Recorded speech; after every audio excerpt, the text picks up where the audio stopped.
Gracias a ustedes que se informan con Hechos AM. Astor Escalante, exdirector de Centros Penales y exfiscal general de la República, está con nosotros. También Ramón Villalta, director ejecutivo de Iniciativa Social para la Democracia. Nos acompañan precisamente esta mañana aquí en los estudios de Canal 12. Bienvenido, Ramón. Muchas gracias por estar con nosotros. Un gusto. Muchas gracias, Romeo. Y saludos a Astor. Astor, bienvenido también. Muchas gracias por estar con nosotros. Gracias, señores, Romeo, todo parece indicar que el Tribunal Supremo Electoral el día de ahora va a dar a conocer ya la resolución, ¿no?, sobre esta petición del partido Alianza Republicana Nacionalista Arena de anular el escrutinio final. Era la solicitud que había llevado el partido Arena hacia el Tribunal Supremo Electoral.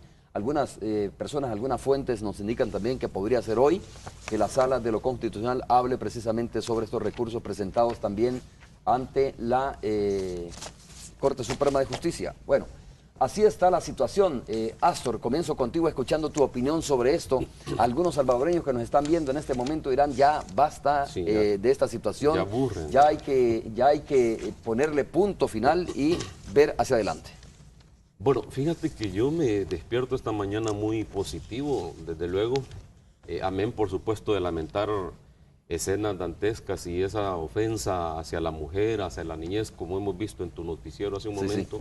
De este salvaje asesino que mata a este niño, golpea fuertemente a la madre. Desgraciadamente esas son nuestras noticias y demanda que el país, que las autoridades, en este caso que las autoridades electas, el presidente Sánchez Serén, el vicepresidente Óscar Ortiz, empiecen desde luego a estructurar ya su gabinete de gobierno, su gabinete de seguridad, buscar ese tipo de alianzas con todos los sectores del país, con aquellos sectores, por supuesto, que sean propositivos y que compartan, desde luego, un esfuerzo para sacar adelante el país.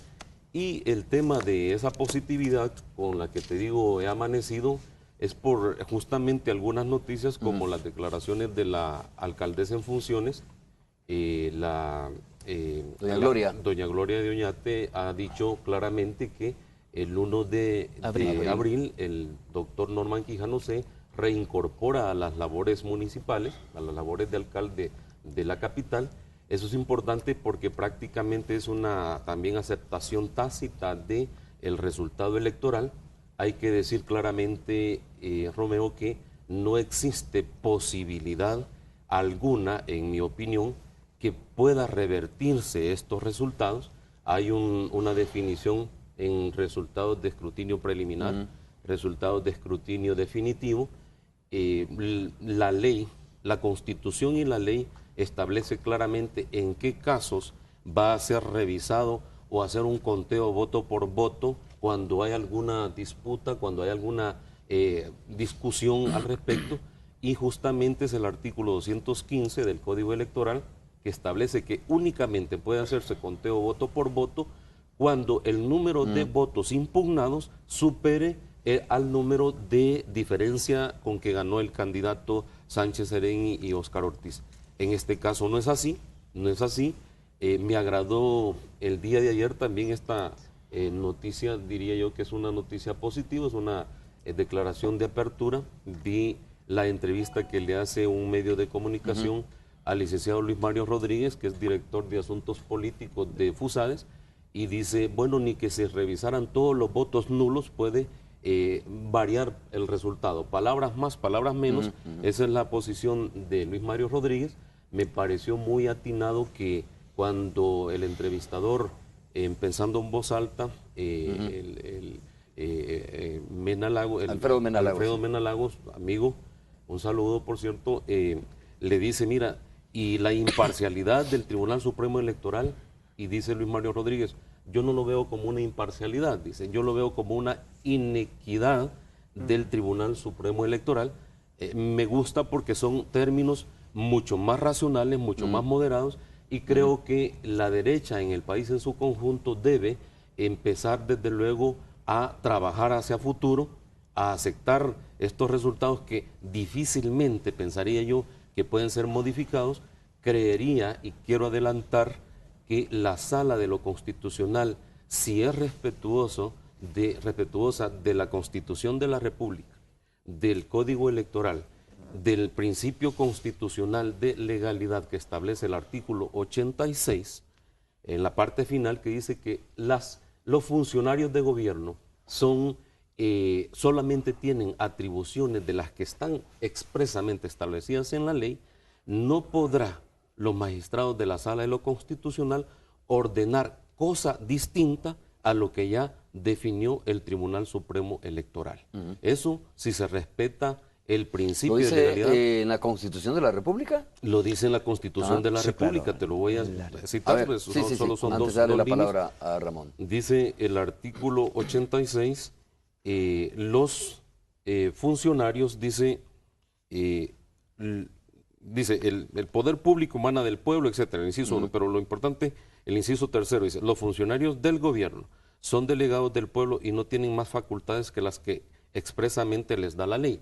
Los magistrados del Tribunal Supremo Electoral, expresamente la ley les establece todo el procedimiento en una ley que se llama Código Electoral, aprobada por Arena, PDC, PCN, GANA, FMLN, todos los partidos políticos de la Asamblea Legislativa.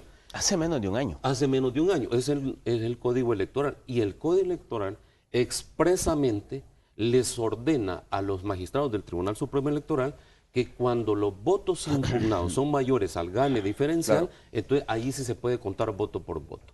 De tal manera que, en mi opinión, con esta construcción de argumentos teóricos que han circulado en medios de comunicación o cuando han ido a presentar los recursos a la Sala de lo Constitucional, que en honor a la verdad, que el derecho a la verdad, que el tema de soberanía popular, que los derechos políticos del ciudadano, creo que todos esos argumentos se destruyen, se caen cuando se aplica el principio de legalidad constitucional que te he citado. Muy bien, Ramón, pero de todas formas hay varios escenarios, ¿no?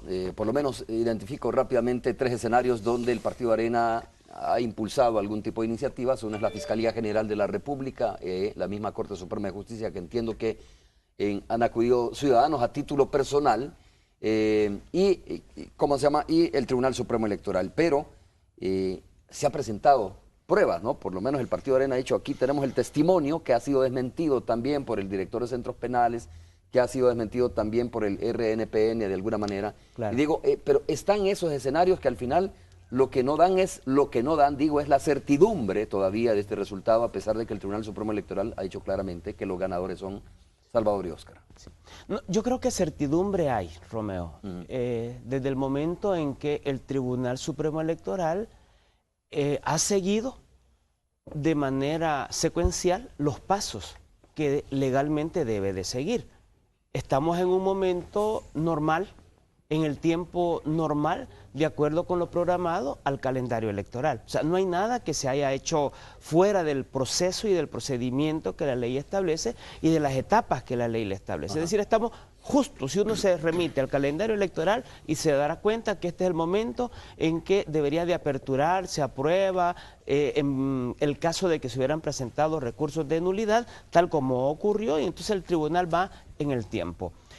Lo que hay que estar claro, por la experiencia que tenemos desde 1993, que venimos dándole seguimiento a los procesos electorales, es que en cada evento electoral ocurren lo que Luis Mario le ha llamado las inequidades, nosotros le hemos llamado imperfecciones del sistema electoral o vicios del sistema electoral, pero que obedecen al diseño estructural mismo del sistema, que no corresponde ni es con la obligación personal del magistrado del tribunal que va a estar, porque le va a ocurrir a los que están ahora, le ocurrió a los que estuvieron en el pasado y le va a ocurrir a los del futuro. Ahora, ¿esos vicios, como tú les llamas, pueden constituir fraude al final? No, eso es lo que quiero aclarar, porque estos vicios que generan inequidades tienen que ver con una, digamos, deficiente regulación en materia de propaganda electoral que impide muchas veces que el órgano colegiado, la autoridad electoral, actúe de manera clara porque no tiene una base legal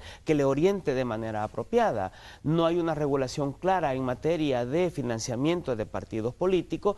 Aquí se ha criticado mucho, por ejemplo, que no actuó el tribunal con todo este financiamiento que llegaba de ALBA, pero fue el mismo partido Arena el que se opuso a las reglas de transparencia del origen del financiamiento. Lo que se buscaba era que se diera a conocer, que cada partido político diera a conocer la lista, los nombres de las empresas o personas que hacían aportaciones económicas al partido y que las cuales no deberían de sobrepasar, de acuerdo con cómo quedó la ley de partidos políticos, cerca de $950,000, que era el máximo que debería de hacer la aportación. La ausencia de estas regulaciones, la manera como la Constitución establece la integración en buena medida de carácter partidaria del Tribunal Supremo Electoral y la combinación de las funciones administrativa y jurisdiccional, esa manera hemos venido insistiendo desde 1994 y se han presentado propuestas desde el 96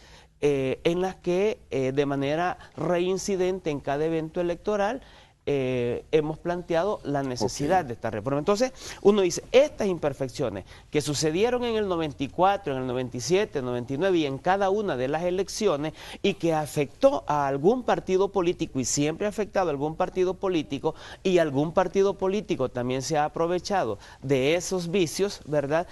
Obviamente no son los elementos necesarios ni suficientes como para decir hubo fraude, porque ahí hay que separar todos los elementos del proceso que tiene que ver con la elección, pero otra cosa es la secuencia del evento electoral. Llamamos nosotros a la sala de lo constitucional en un aspecto.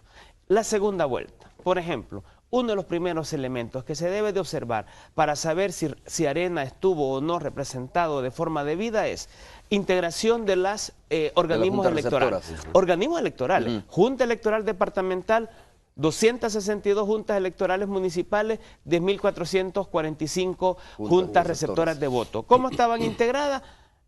Iba a estar integrada Arena, FMLN, lista 2 y lista 1.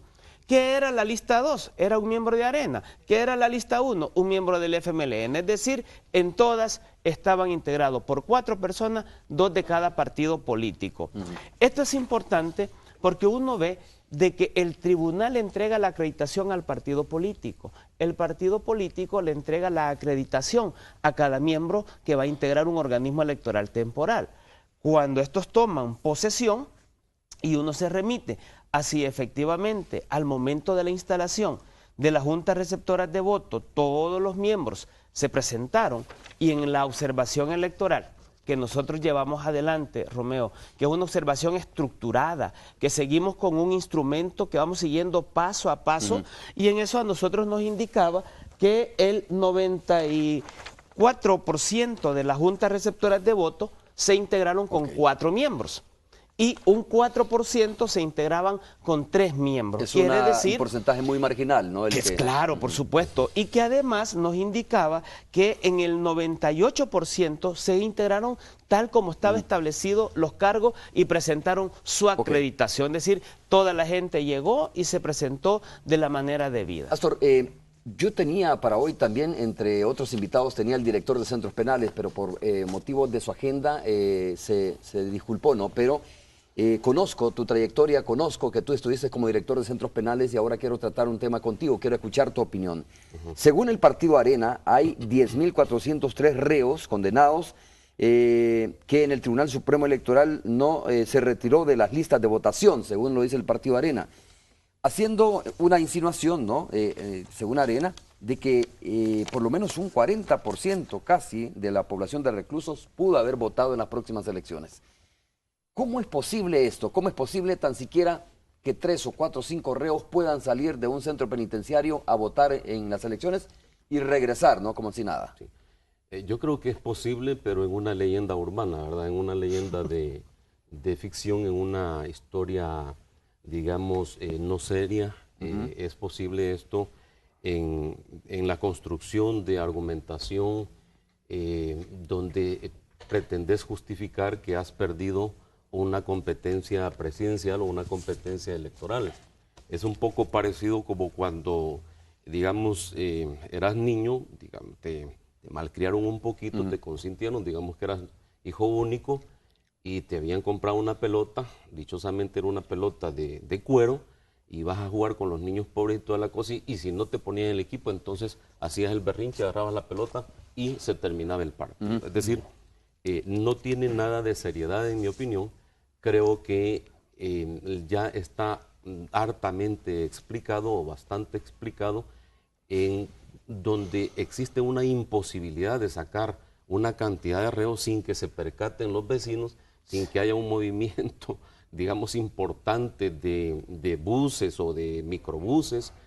Fíjate que hablaban en algún momento, no sé quién de algunos personeros de Arena decía que habían sido como 12,000 internos, o sea, hablaban de cantidades hasta incluso superior al existente en el sistema penitenciario. O sea, si hablan de 12,000 internos, por ejemplo, para darle custodia y seguridad a 12,000 internos, tenés que ponerle por lo menos 2 custodios a cada uno de los reos. O sea, que no es posible, ¿no? Tendrías que tener 24,000 custodios en el sistema penitenciario. Creo que no lo tiene. Y hay que decirlo claramente, el hecho que en un padrón electoral, que no es responsabilidad de actualizar ese padrón electoral exclusivamente al Tribunal Supremo Electoral, sino que tienen que intervenir otros actores, incluso diría yo por responsabilidad política, el sistema de administración de justicia, y yo diría por responsabilidad política, los mismos partidos políticos. O sea, ¿cómo es posible que vos estás en un escenario de actuación política y competencia, estás conocedor del sistema electoral y no vas a exigir previo, ahorita, por ejemplo, a un año de las elecciones de diputados y alcaldes, ¿por qué no empiezan a exigir que se depure ese padrón electoral y que solo se deje a la gente que realmente vota o que tiene la capacidad legal para votar? Pero no se hace, sino que son argumentos que se recogen en el momento cuando has obtenido esa pérdida. Aún estando cualquier persona, ya sea un muerto o un reo en el padrón electoral, eso no significa que vaya a votar.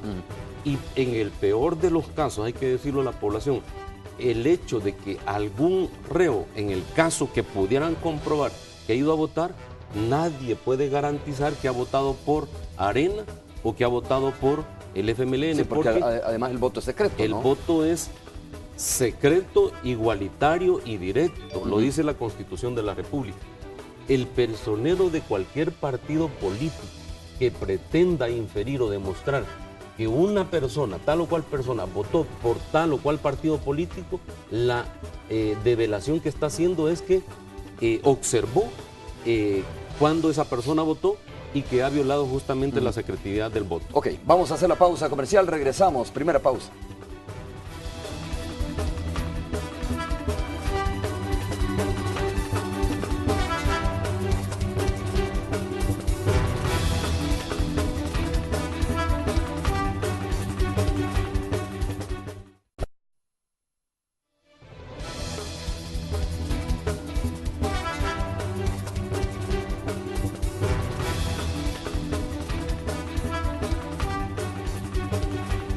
A ver, estamos de regreso conversando con Ramón Villalta y Astor Escalante. Ramón, la única forma de comprobar lo que estamos denunciando, es decir, este tema de el fraude que denuncia el Partido Arena, el doble voto y de que los reos fueron a votar, es que se abran las urnas. Dice, ahí están las firmas, dice Ernesto Mason, dirigente del Partido Arena, ¿no?, que dio declaraciones tras haber llevado un testigo que es aparentemente un vigilante penitenciario a la Fiscalía General de la República. Discutible también ese Sí, testigo. no, miren, en primer lugar son 3 millones y pico de personas las que han ido a votar.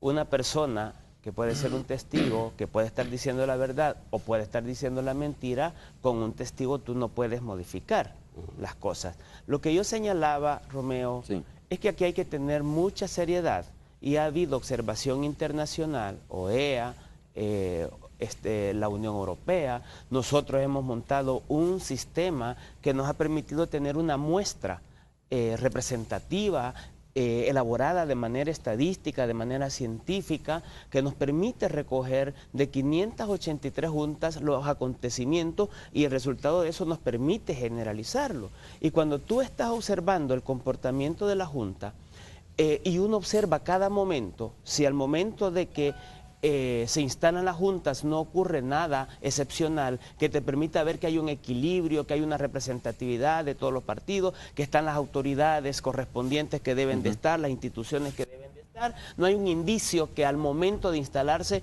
pueda generar una distorsión en el proceso o del transcurso del evento electoral. Si en el transcurso de la votación la Junta Receptora de Voto lleva a cabo su trabajo, tal como lo constatamos, que así lo hicieron, que no hubo obstáculos para las personas que pudieran emitir el sufragio, hubieron uno que otro hecho que como en cualquier elección ocurre, pero que no son hechos que constituyen un patrón. Y al momento de celebrarse y llevar a cabo el escrutinio, tú observas y tenemos un dato, estaban presentes todos los miembros de la JRB y vigilantes en el momento del conteo de votos, 100% estaban integradas la JRB.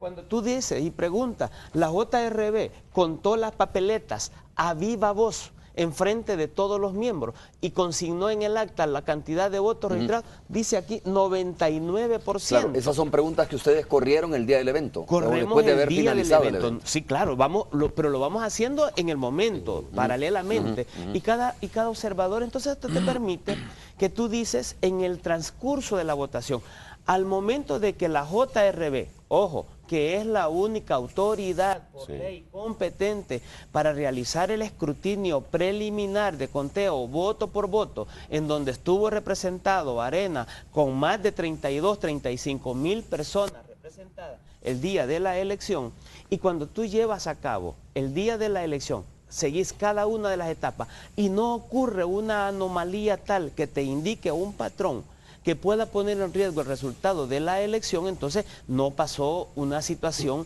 que pueda poner en riesgo. Nosotros por eso insistimos, cuando también llevamos adelante, Romeo, nosotros la experiencia del conteo rápido de la elección, nos permitimos obtener un dato que era sumamente importante, y es que el conteo rápido permite recoger el resultado de una elección de una muestra aleatoria. Sí. Y tú puedes comprobar si el resultado que el Tribunal Supremo Electoral está presentando es correspondiente con el dato que tú obtienes o no lo es. Y eso te permite darle un respaldo al Tribunal Supremo Electoral.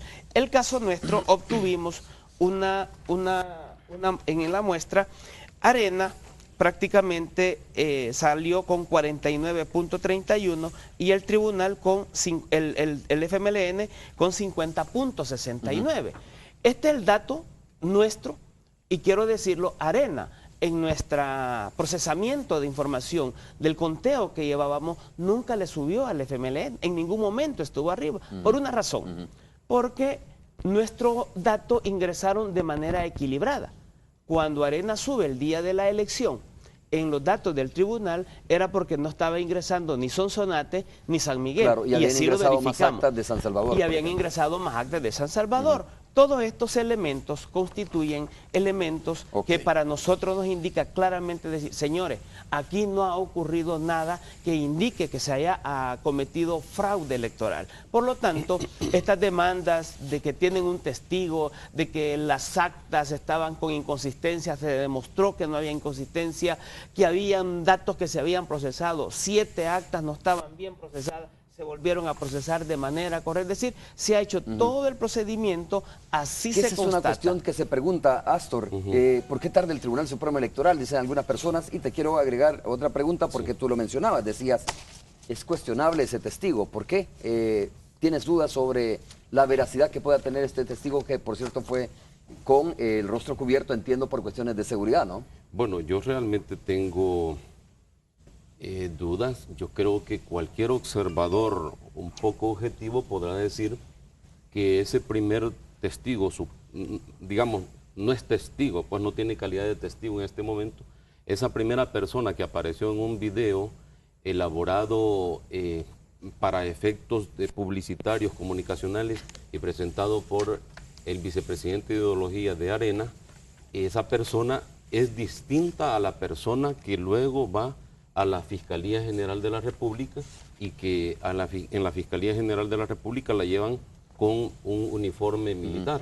Si cualquier persona que haya observado a esas dos personas, los dos videos, digamos, denotará de inmediato que una persona era mucho más delgada que el otro. O sea, el que aparece en el video con los medios de comunicación con gorro navarón y toda la cosa, con supuesto uniforme de centros penales, de custodio de centros penales, es distinto a la otra persona. Pero, por otra parte, ¿cómo va a comprobar el fiscal general de la República que esa persona que aparece en el video y esa otra persona que le llevan el día que le ponen esa solicitud de investigación o denuncia ante la fiscalía es la misma persona? No van a poder identificar eso, no van a poder probar Pero sí eso. puede constatar la Fiscalía General de la República de que la persona que le llevaron sí se trata de un vigilante penitenciario, ¿no? Le pide la documentación, la acreditación, etcétera, ¿no? Eso sí lo puede establecer, pero ¿a qué estamos jugando? Es decir, ¿por qué se colocan dos personas distintas?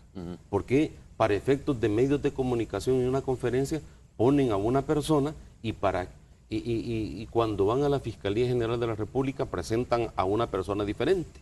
Incluso hasta en las redes sociales han empezado a hacer la broma que ya fueron identificados estas personas que el COENA ya identificó y que ya develaron su identidad y que la persona que presentaron ante la fiscalía era el alcalde Ruano. ¿El alcalde de Ilopango? O sea, sacan una fotografía parecida al alcalde de Ilopango en redes sociales. Bueno, nuestra gente es bastante creativa. Se prestan este tipo de cosas incluso para la falta de seriedad. Por un lado. Por otra parte, ¿cómo es posible que un político se tome la atribución de brindarle mecanismos de protección a su testigo? O sea, ¿dónde queda la institucionalidad? ¿Dónde queda la legalidad? Claro. ¿Dónde queda la ley de protección de víctimas y testigos en el país? Bueno. Pero brevemente lo siguiente, todos estos incidentes que han sido mencionados realmente ni que se pudieran probar que realmente son así como lo están planteando, pueden modificar el resultado que se tiene. No se puede legalmente decir que esos 6.300 votos, 6.400 votos que tiene ganando al FMLN pueden ser modificados por votos impugnados, aunque así lo estableciera una resolución. Muy bien, pausa comercial. Regresamos en breve. Bueno, antes de ir a la pausa comercial, me comentan que Cristóbal Ayala está listo para informarnos sobre un incidente, Cristóbal, donde una persona ha resultado fallecida, según la información que tenemos, producto de un accidente de tránsito, ¿no? Adelante. Te escucho, Cristóbal. Gracias, Romeo. Buenos días para ti y por supuesto para los amigos que esta mañana pues te acompañan y para quienes nos sintonizan. 7 de la mañana con 35 minutos. Información lamentable, ya tú lo mencionabas, una persona de 86 años, identificada como José María Escobar Cortés, de 86 años, ya lo decía, fue arrollado esta mañana sobre el kilómetro 14 de la carretera Panamericana. Y estamos viendo precisamente las imágenes de cómo pues esta persona fue arrollada mientras se dirigía hacia sus labores en uno de los cañales de la zona, precisamente, Romeo. Lastimosamente, según familiares que se hicieron presente a la escena, pues ellos comentaron que el anciano, pese a la edad, pese a tener 86 años, él insistía en salir solo, él insistía en continuar en sus labores. Y esto pues ellos le pedían que lo dejara, que le acompañaran, pero pues él lastimosamente, según lo mencionaban, decía pues que no permitía que nadie le acompañara. Hoy a eso de las 5 de la mañana, como ya lo mencioné, pues lastimosamente mientras él cruzaba la carretera Romeo, pues fue arrollado perdiendo de inmediato la vida. Pues al lugar se hicieron presentes elementos del tránsito de la PNC y por supuesto la Fiscalía para hacer toda la respectiva experticia con respecto a este lamentable hecho, Romeo. Una persona de 86 años, identificado como José María Escobar Cortés, lastimosamente fue arrollado esta mañana, pues aún se mantiene el cuerpo en la zona, por lo que le sugerimos también a los amigos televidentes que pues si pueden buscar vías alternas, pues claro, de alguna manera se ha generado cierto tráfico en el sector, Romeo. Vuelvo contigo hasta los estudios. Gracias, Cristóbal, por la información. Vamos a hacer, gracias, Cristóbal Ayala, informándonos sobre este accidente donde una persona perdió la vida, ¿no? Que fue atropellada. Vamos a hacer la pausa. Ahora sí regresamos en breve.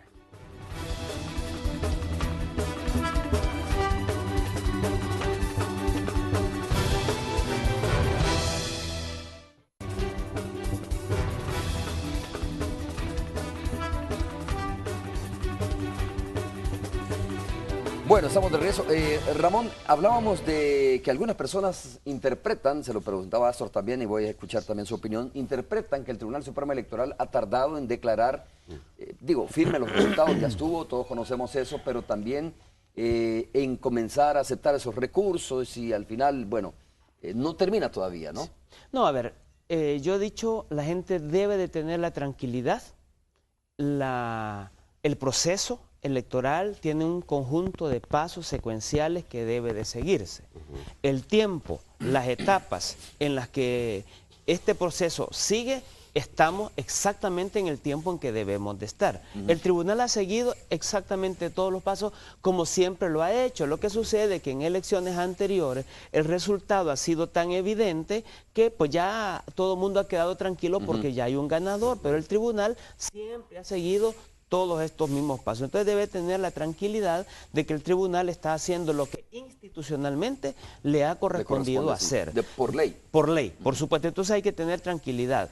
Yo creo, quisiera hacer 4 como precisiones. La primera es, uno de los argumentos que también se ha planteado en este proceso es que los votos nulos, había una estrategia para anulación de votos y esto puede constituir también un elemento de fraude.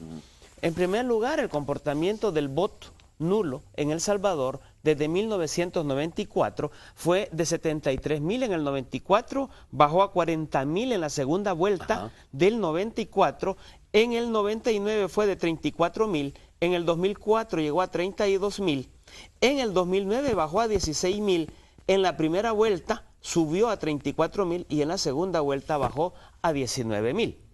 Esto te indica claramente que el comportamiento de los 19.000 votos nulos está, digamos, en la raya, digamos, comprensible, natural y normal de lo que el voto nulo es. Si tú lo quieres ver entre la primera y la segunda vuelta, el voto nulo en la primera vuelta constituyó el 1.23%. Dado que votaron 2.7 millones.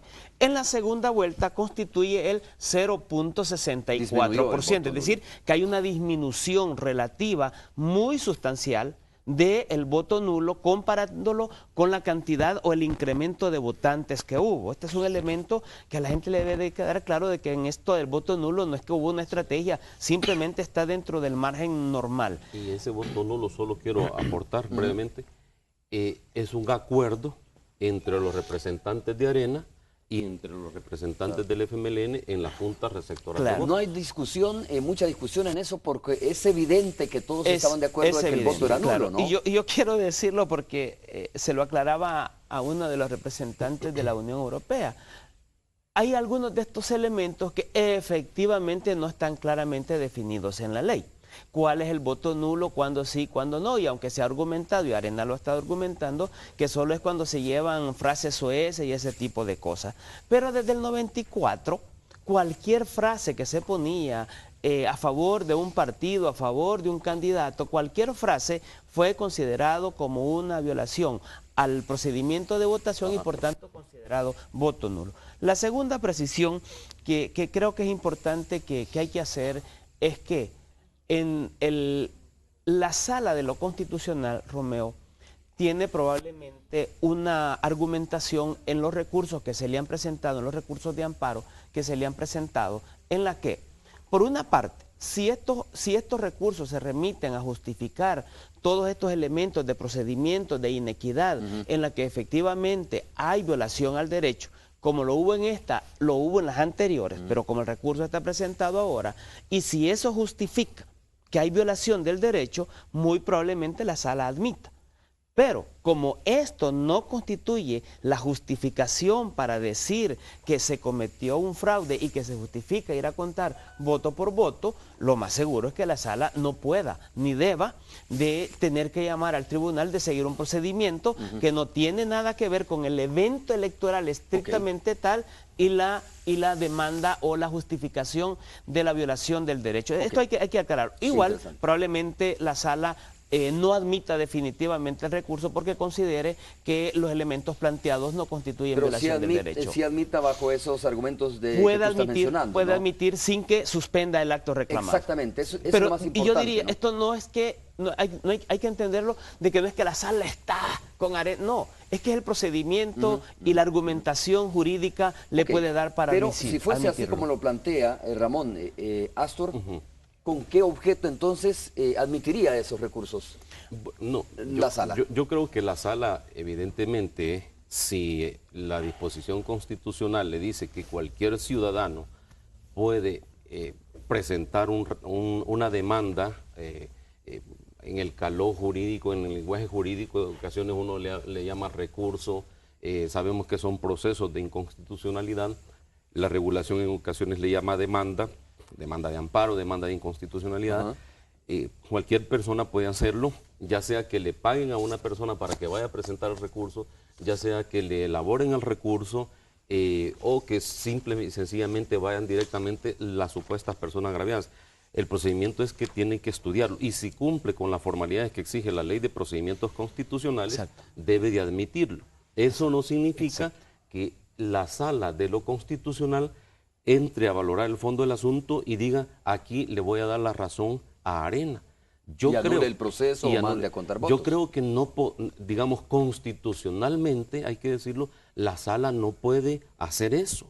O sea, la Sala no le puede ordenar constitucionalmente al Tribunal Supremo Electoral, miren, señores 5 magistrados, violenten el artículo 86 de nuestra Constitución de la República, y como lo está solicitando Arena o algunos otros ciudadanos, vayan a contar voto por voto, cuando el tal voto por voto no existe definido en el Código Electoral, y en la realidad, o sea, de facto, lo que existe, ese voto por voto, es el conteo que se hace en las juntas receptoras de votos, el cual ya se hizo. exacto, Con presencia OEA, Fiscalía General de la República, Procuraduría para la Defensa de los Derechos Humanos, Arena, FMLN, etcétera. Pero aquí también hay un contrasentido de los personeros de Arena, de los voceros de Arena, de voceros también de gremiales empresariales, que han puesto el grito en el cielo y han dicho que aquí hay cosas oscuras, que hay parcialidad de una entidad, del Tribunal Supremo, etcétera.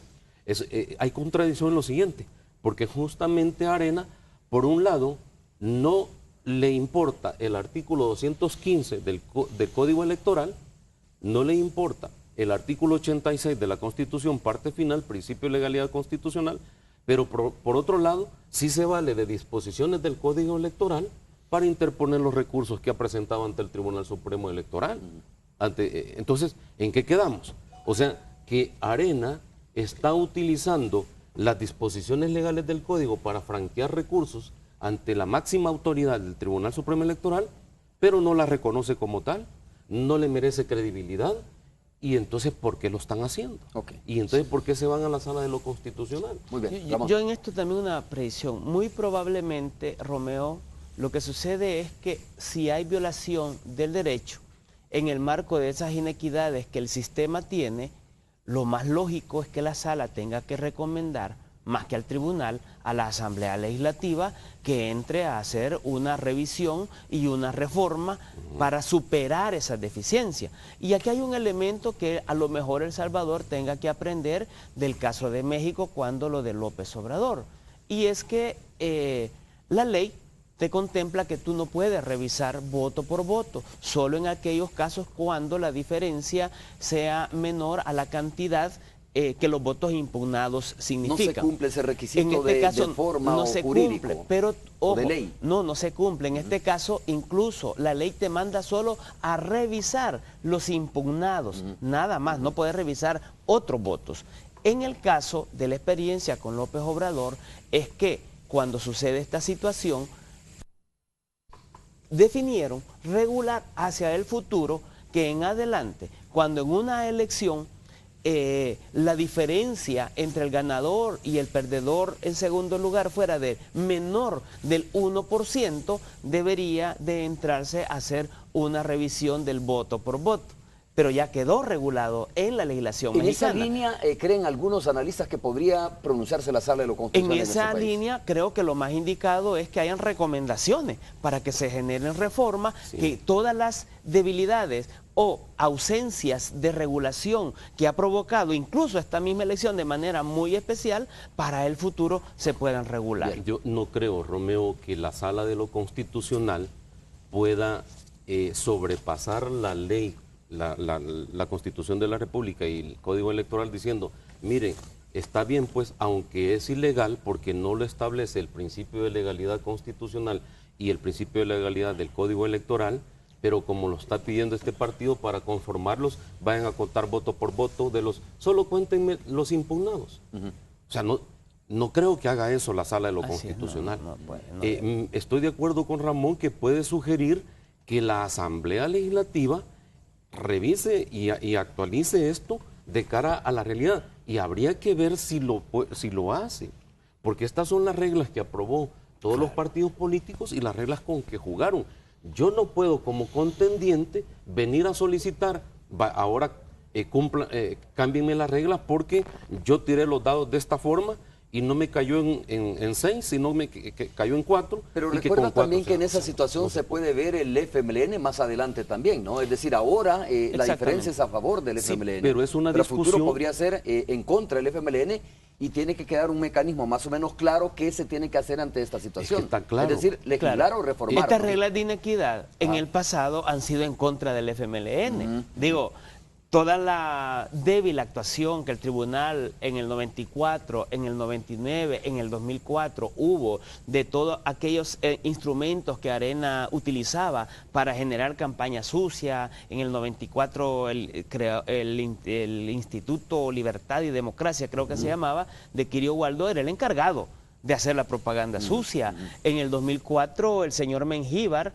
que luego fue denunciado por Chafik Janda, él es el encargado de la campaña sucia. Lo que pasa es que ahora Arena lo hizo de manera directa. Pero ese es otro tema, Ramón, pienso yo, Romeo, porque yo a eso no le llamo normas de inequidad. Por ejemplo, estas normas del Código Electoral, yo no las llamo normas simplemente son disposiciones legales del Código Electoral que están aprobadas por todos los partidos políticos, y lo contradictorio es que cómo es que algunas normas del Código Electoral no las reconozco como partido, claro, y otras normas sí las reconozco para interponer recursos, para cuando postulé mis candidatos a la presidencia y vicepresidencia, cuando presenté los requisitos de ley ante el Tribunal Supremo Electoral, cuando cumplí los plazos que dio el Tribunal Supremo Electoral. ¿Cómo es que voy a cumplir toda una serie de reglas y otras reglas que están en el Código Electoral no las cumplo? Si la norma 215 del Código Electoral dice claramente en qué casos van a ser revisados los votos, por eso digo, no creo que la Sala de lo Constitucional en una resolución violente esta normativa, porque estaría violando aquellas facultades expresamente establecidas en la ley que pueden realizar los funcionarios. Y cuando algunas personas han dicho, sí, pero no lo permite, pero tampoco está prohibido. Cuando no está prohibido, ese no está prohibido del artículo 8 de la Constitución de la República, se refiere a todos los ciudadanos, no se refiere a los funcionarios. A los funcionarios lo rige el artículo 86, inciso final, y la Sala de lo Constitucional tiene jurisprudencia importante en reconocer ese principio de legalidad. Está Tony Cabeza con nosotros ya, escuchando precisamente lo que tú estás diciendo, lo que está diciendo Ramón Villalta. Ramón, Astor, qué gusto tenerlos en la frecuencia de Radio 102.9. Para todos nuestros radioescuchas que van en el vehículo, hay grandes congestionamientos. Nos acompaña hoy también el ministro de Turismo, José Napoleón Duarte, está acá. Pero, bueno, hablando ya de que se aproxima la Semana Santa, queriendo salir de todo este tema electoral, ¿verdad? Sí, claro. Ministro, ¿qué tal? Un gusto saludarle. Un saludo, ministro, un saludo, Tony. Un saludo. Igualmente, un gusto saludarlos a todos ustedes. No se cansan de politiquear ustedes, hay que ir a hacer turismo un poco, ¿ah? No, ya vendrá el momento para hacer turismo. Ya lo veo. Yo estaba tranquilo. Yo quería estar dormido todavía a esta hora, pero me invitó Romeo, aquí estamos a la orden. A ver, yo tengo una pregunta, Astor, Ramón. ¿Tiene jurisdicción, o sea, a nivel general y después de tanta cosa, recursos de nulidad y cosas, ¿tiene jurisdicción la Sala de lo Constitucional sobre temas electorales, o es el Tribunal Supremo Electoral la máxima autoridad en esto? O sea, ¿cómo se dirime esto? Sí. Bueno, la Sala de lo Constitucional tiene jurisdicción para conocer demandas de inconstitucionalidad por decretos, leyes o reglamentos. Eso lo dice el proceso de inconstitucionalidad y ley de procedimientos constitucionales. Puede conocer amparos cuando a una persona se le hayan violado derechos constitucionales, derechos fundamentales, y esa persona recurre a la Sala de lo Constitucional y prueba. En el caso de que vayan los candidatos Norman Quijano y Portillo Cuadra y digan, nos venimos a amparar, la pregunta es, bueno, ¿y cuál derecho fundamental se les ha violado a ustedes? Esa era mi siguiente pregunta, o sea, ¿qué es lo que han sustentado? No se les puede, no pueden fundamentar que se les ha violado ningún derecho, porque no pueden decir, mire, el Tribunal Supremo Electoral no me reconoce como tal y no me da credenciales. Bueno, se le da credenciales cuando usted gana. A él se le hubiera violado un derecho constitucional al doctor Quijano si cuando ganó elecciones municipales hace un tiempo el Tribunal Supremo Electoral se haya puesto tosudo y no haya querido darle las credenciales. Ahí sí podía ampararse. Sí. No, definitivamente la Sala de lo Constitucional puede intervenir y lo dice así el artículo que regula las funciones fundamentales del Tribunal Supremo Electoral, que la Sala puede intervenir cuando hay violación de derechos constitucionales en el marco de un proceso electoral. En este caso, creemos que no lo ha habido y la Sala, decíamos, puede que admita si en caso considera que hay una violación del derecho, pero no necesariamente tenga que recurrir a suspender el acto reclamado. Claro, es claro que el ministro de Turismo no quiere hablar de política, sino de turismo. Ya nos pusieron la musiquita, pero aprovechamos, sí, siempre. Aprovechamos ahí para ver a dónde le recomiendan a nuestros amigos en el estudio ir de vacaciones. A nivel interno, ministro. O también a nivel internacional, hombre. Bueno. Todo vale a nivel de turismo. Sí, como no, los temas son muy interesantes. Veo que están bien informados, pero hay que seguir trabajando. Lo importante para mí y el mensaje que yo siempre doy es, sigamos adelante, hay que trabajar. El país debe salir adelante, siempre hay que producir muchísimo y el turismo no espera. La gente quiere ir a descansar, a desestresarse y producir, digamos, una buena relación con su gente, con su familia y con sus pueblos. Muy bien. De tal manera que vaya para descansar en estas próximas vacaciones. Abrazo, ministro, para usted. Gracias. Muchas gracias. Un gusto saludarle a través de este medio. Tony, también muchas gracias. Hasta luego. Feliz día para los invitados. Ramón, también. Llegamos al final. Astor, también muchas gracias por habernos acompañado esta mañana, de lunes comenzando la semana. No, muchas gracias. Un saludo a los televidentes. Gracias por sus elementos para entender mejor esta situación. Nosotros llegamos al final. Nos vemos mañana a 5:30 de la mañana. Es todo. Buenos días.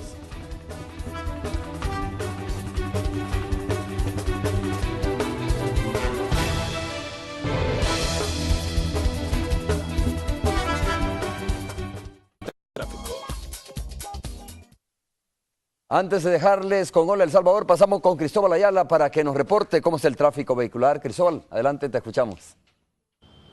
Gracias, Romeo, y amigos televidentes, nuevamente saludándote, por supuesto, para presentarte parte del tráfico que se vive en la carretera troncal del norte. A mi espalda, usted lo puede observar precisamente la complicación que se vive a esta hora. Mire usted, ahí está, podemos observar precisamente el transporte colectivo, las diferentes unidades que circulan por ese sector, pues complican de alguna manera el tráfico. Recordemos, la carretera troncal del norte pues nos conecta precisamente con uno de los municipios más superpoblados, por supuesto, del país, como es Apopa, y eso pues nos conecta con la capital precisamente.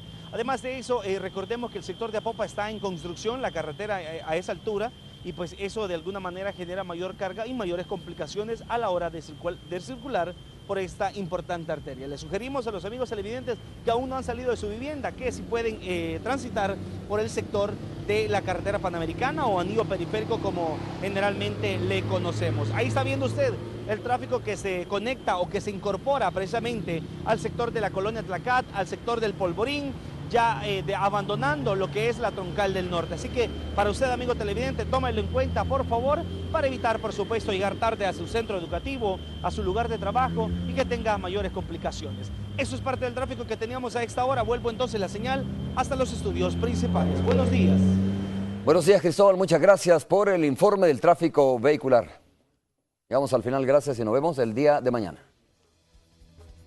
Real Rent Car presentó el reporte del tráfico.